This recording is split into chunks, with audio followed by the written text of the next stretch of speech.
چشامو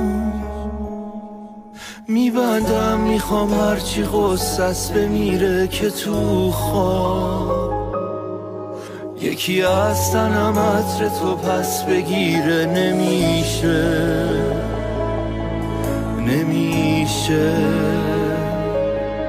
عزیزم،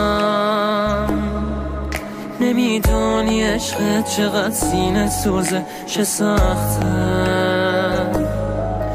آدم چشم به تاریکی شب بدوزه. همیشه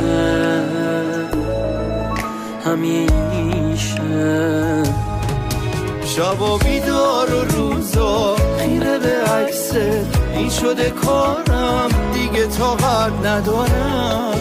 دلم میخواد یه جایی اون بر دنیا خودمو جا بذارم.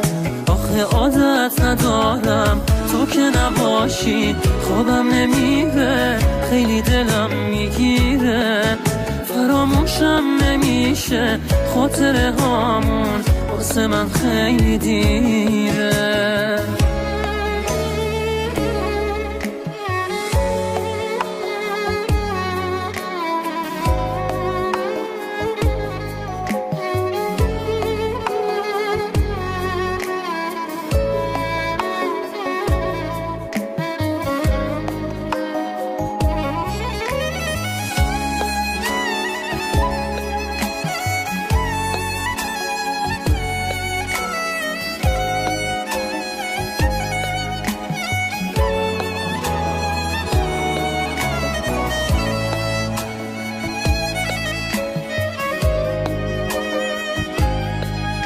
یه آدم چقدر طاقت غصه داره، چجوری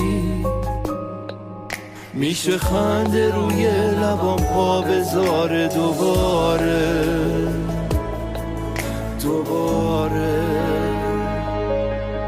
به جایی رسیدم که با هیچکی حرفی ندارم نباشی،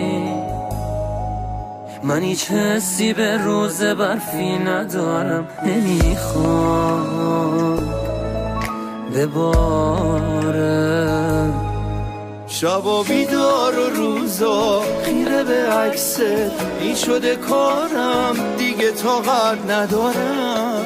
دلم میخواد یه جایی اون بر دنیا خودمو جا بذارم. آخه عادت ندارم تو که نباشی، خوابم نمیره، خیلی دلم میگیره، فراموشم نمیشه خاطره هامون، واسه من خیلی دیره.